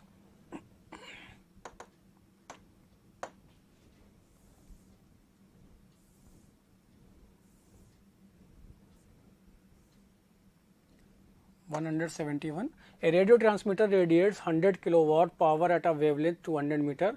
How many photons does it emit per second? अगर हम लोग यहाँ पे number of photons emitted per second की बात करें तो small n will be equal to power divided by energy, और E की बात करें तो E क्या होता है SC/λ, ये भी जानते हैं हम लोग SC/λ, तो क्या इसको डायरेक्ट लिख सकते हैं हम लोग P into lambda divided by H into c. तो यहाँ से देखिए रिजल्ट लिखे तो n इक्वल टू पावर आपको दे रखा है 100 किलोवाट, तो 10 टू द पावर 3 लिखे. वेवलेंथ दे रखा है 200 मीटर, तो 200 डिवाइडेड बाई H यानी प्लैंक कांस्टेंट, तो 6.63 into 10 to the power -34 into speed of light C होता है 3 इंटू 10 टू द पावर 8, तो n का वैल्यू आया 10.05 इंटू 10 टू द पावर 31, जिसको लिख सकते हैं अप्रॉक्सीमेट 10 टू द पावर 32, तो option will B first. Next.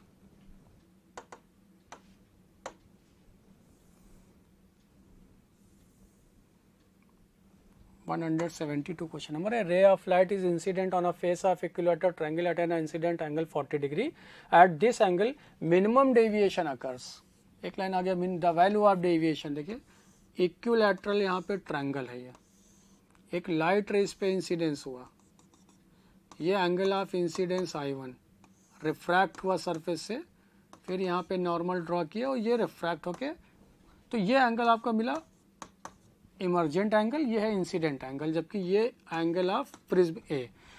Minimum deviation के केस में ये रिफ्रैक्टेड रे जस्ट पैरेलल होनी चाहिए बेस ऑफ द प्रिज्म के, और उस केस में हम लोग बात करते हैं in case of minimum deviation. देखिए, in case of minimum deviation, ये जानते हैं हम लोग एंगल ऑफ इंसिडेंस इक्वल हो जाता है एंगल ऑफ इमर्जेंस के, जिसको आई मान लिए, और ये angle of refraction at first surface ये भी इक्वल हो जाता है आर के। और यहाँ पे चूंकि इक्विलैटरल ट्रायंगल है तो ए का वैल्यू दे रखा है आपको 60 डिग्री। तब उस केस में जो डेविएशन होता है डेल्टा मिन, मिनिमम डेविएशन को लिखते हैं हम लोग 2i माइनस ए के टर्म में। 2 और i आपको दे रखा है यहाँ पे 40 डिग्री, और ये हम लोग जान रहे हैं इक्विलैटरल ट्रायंगल की वजह से हो जाएगा 60, तो ये हो गया 80 minus 60 degree will be equal to 20 degree, that is delta minimum. तो option will be second. Next,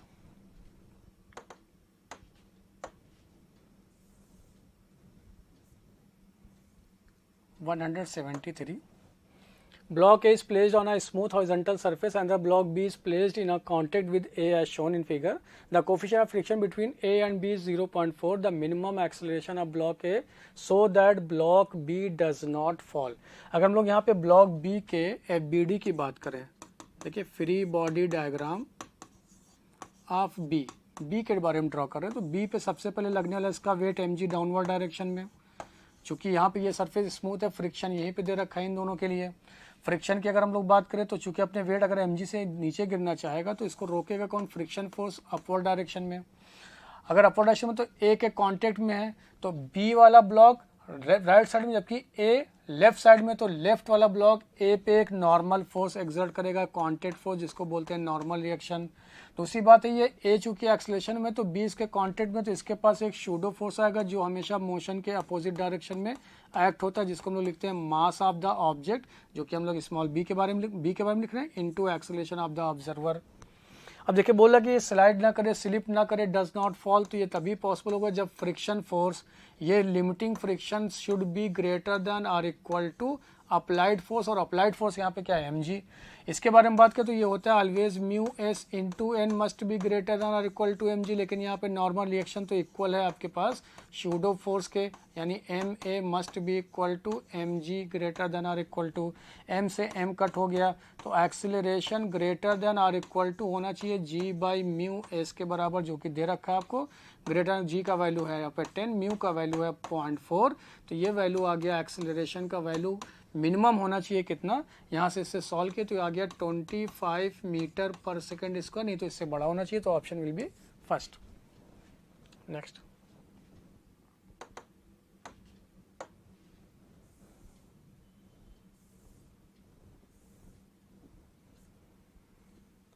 (174) question number. Charge Q is distributed on two different metallic spheres having radius r and 3r such that both spheres have equal surface charge density. Then charge on larger sphere. देखिए यहाँ पे capital Q amount of charge को distribute किया गया दो metallic sphere में, जिसका radius है एक का r और दूसरे का रेडियस यहाँ पे दे रखा है आपको 3r के बराबर, इसको लिख लिए 3r। तो मान अच्छा इसका सरफेस चार्ज डेंसिटी दोनों का सेम, तो मान लेते इस पे टोटल चार्ज आया Q1, तो इसके पास टोटल चार्ज आया Q2। From conservation of charge से Q must be equal to Q1 plus Q2 के बराबर।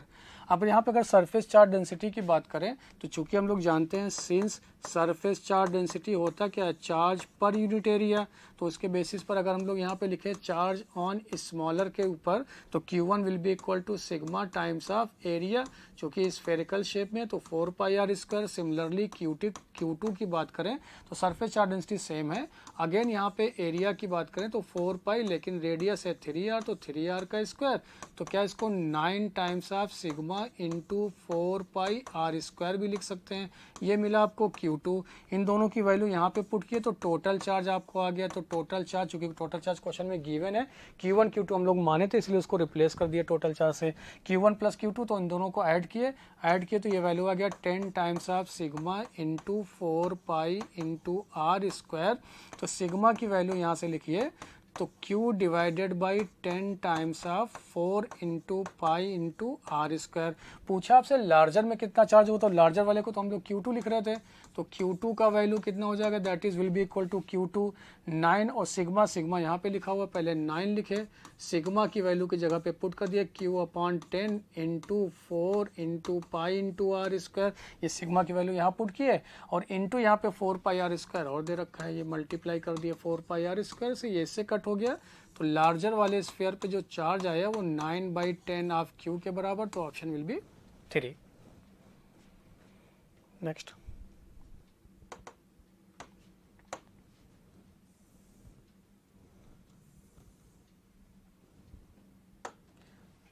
the potential difference across the resistance, capacitance and inductance are 60 volt, 50 volt and 130 volt respectively। पहले resistance, फिर capacitance, फिर inductance in a series LCR circuit, the power factor of the circuit। देखिए हम लोग जानते हैं यहाँ पे इस केस में अगर हम लोग यहाँ पे एक ट्रायंगल बनाए जिसको इम्पीडेंस ट्रायंगल भी बोलते हैं, tan फाई, ये वैल्यू आपको यहाँ पे पता है, ये वैल्यू किसके बराबर होगा, यहाँ पे VL माइनस VC, ये डिवाइडेड बाय यहाँ पे मिलता है VR, तो ये आ जाएगा under root VR square plus VL minus VC का होल स्क्वायर, VC का होल स्क्वायर, या जिसी को आप ये भी जानते हैं, इसको अगर हम लोग बात करें तो XL माइनस XC का टर्म में लिख सकते हैं, इसको बात करें तो यहाँ पे R, तो इसलिए इसको हम लोग, अच्छा ये टोटल वोल्टेज हो गया, इसलिए हम लोग यहाँ पे इम्पीडेंस की बात करते हैं, under root R square plus XL minus XC का होल स्क्वायर। ऐसा ही क्यों सोचा, क्योंकि सीरीज LCR सर्किट है, करंट सेम होगा तो करंट से मल्टीप्लाई करेंगे तो यही कन्वर्ट हो जाएगा वोल्टेज में। तो देखिए यहाँ से क्या, tan फाई, ट्रायंगल से दिखा आपको, tan phi will be equal to VL minus VC divided by R, क्योंकि सारे वोल्टेज यहाँ पे वैल्यू दे रखा है, तो VL के अबाउट है आपके पास 130 वोल्ट, जबकि ये दे रखा है आपको 50 वोल्ट, और ये वैल्यू आपको दे रखा है 60 वोल्ट के बराबर, तो ये आ गया आपके पास 80 डिवाइडेड बाई 60, दैट इज 4/3 के बराबर। पूछा गया आपसे पावर फैक्टर, पावर फैक्टर जानते हैं हम लोग cos फाई के बराबर होता है, power factor will be equal to cos phi. Triangle से अगर बात करें तो tan फाई आपके पास आ गया ये 4/3, तो ये बन जाएगा आपके पास 3/5, that is will be equal to 0.6, जिसको आप ट्रायंगल की हेल्प से भी यहाँ देख सकते थे, ये 5 है, ये 4 है, ये 3 है, तो ये 5 है, तो cos होता है क्या, base upon hypotenuse, that is 0.6, तो option will B first. Next,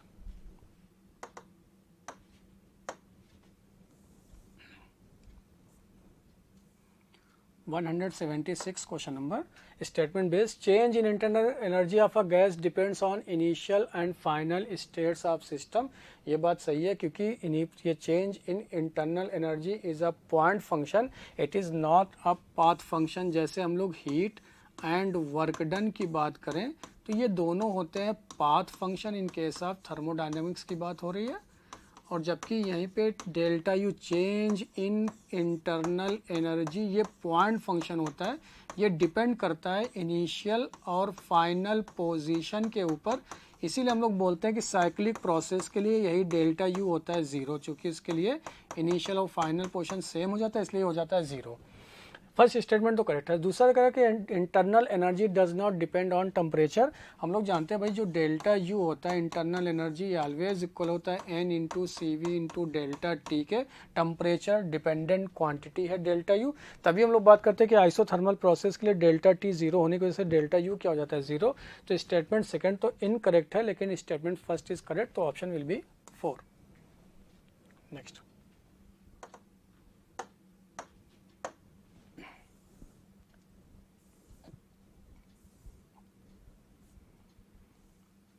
(177) question number, a long solenoid has 400 turns per centimeter and carries a current I.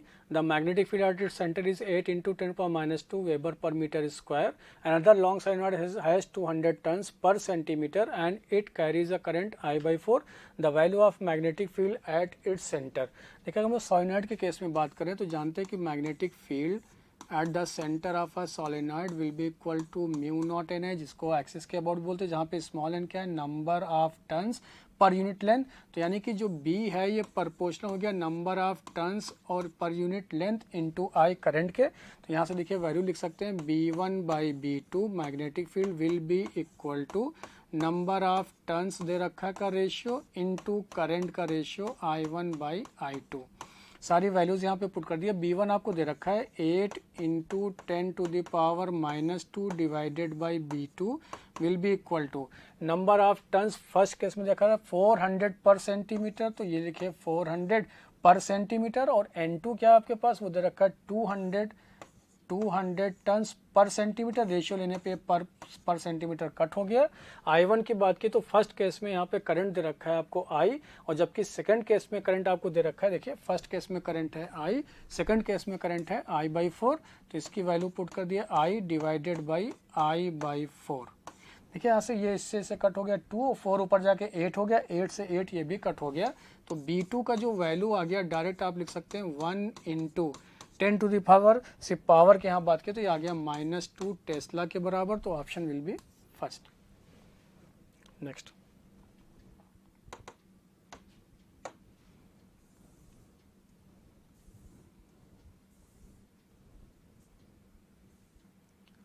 Question number.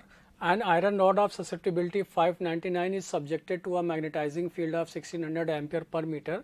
The permeability of the material of the rod. देखिए यहाँ पे permeability की बात किया है, तो यहाँ पे हम लोग जानते हैं कि mu R relative permeability will be equal to 1 plus chi M, जहाँ पे काई एम को बोलते हैं ससेप्टिबिलिटी। ये वैल्यू आपको दे रखा है 1 plus 5 into 99 will be equal to 600, जबकि ये रिलेटिव परमिएबिलिटी। जानते हैं हम लोग permeability of a medium mu will be equal to mu naught into mu R, जहाँ पे म्यू नॉट क्या है एब्सोल्यूट परमिएबिलिटी, इसकी वैल्यू पुट की है 4 पाई इंटू 10⁻⁷, और जबकि इसका वैल्यू दे रखा है आपको 600 के बराबर।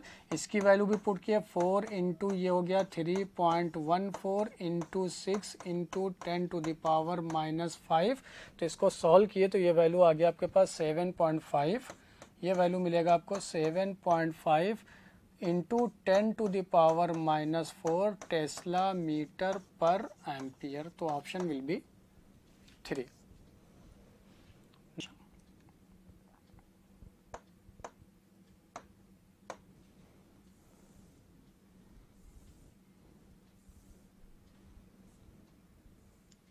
Question number. The electric potential V is given as a function of distance x as metre में by V is equal to 8x square minus 12x minus 15 volt, value of electric field at x is equal to 2 metre. देखिए हम लोग जान रहे हैं यहाँ पे जो पोटेंशियल V दे रखा है V is equal to, पहले उसका फंक्शन लिख लेते हैं 8x square minus of 12x minus of 15। तो इलेक्ट्रिक फील्ड की बात करें तो electric field will be equal to minus times of del V by del X, जिसको हम लोग डायरेक्ट अब लिख सकते हैं, क्योंकि ये सिर्फ x में दे रखा है। अगर x से ज़्यादा फंक्शन होता तो पार्शियल लिखते हैं, और अभी सिर्फ x के लाओगे तो माइनस dV बाई dx लिख सकते हैं। जबकि यहाँ पे अगर इसके मैग्नीट्यूड की बात करें तो E will be equal to minus dV by dx, तो इसको डिफ्रेंशिएट किया, डिफ्रेंशिएट करने पे x की पावर n का फार्मूला, तो ये आ गया 16x माइनस ऑफ 12, और ये 15 तो यहाँ पे क्या है कांस्टेंट टर्म, तो 0 हो जाएगा। तो पूछ रहा कि एट x इक्वल टू 2 पे इसका वैल्यू क्या होगा, तो यहाँ पे वैल्यू पुट कर दिया माइनस का 16 इंटू एक्स की जगह पे 2 पुट किया, माइनस का 12 हो गया। तो ये वैल्यू आ गया आपके पास E will be equal to, ये हो गया आपके पास 32, माइनस में ये लिख लिया हम लोग 32 माइनस का 12, तो ये आ गया माइनस का 20 वोल्ट पर मीटर। तो अगर हम लोग इसी के इलेक्ट्रिक फील्ड के मैग्नीट्यूड की सिर्फ बात कर लें तो ये मिलेगा आपको 20 वोल्ट पर मीटर, तो option will be 3। Next,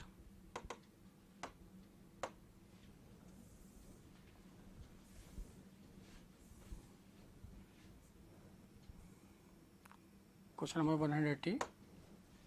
In the given figure, A is equal to 15 meter per second square represented the total acceleration of a particle moving in a clockwise direction in a circle of radius r is equal to 2.5 meter at a given instant of time. The speed of the particle will be। देखिए हम लोग यहाँ पे circular path की बात करते हैं, ये टोटल जो एक्सेलरेशन होता है ये ऑलवेज सम होता है रेडियल यानी कि सेंट्रीपिटल एक्सेलरेशन और साथ साथ में टेंजेंशियल एक्सेलरेशन, जो rate of change of speed के बारे में बात करते हैं।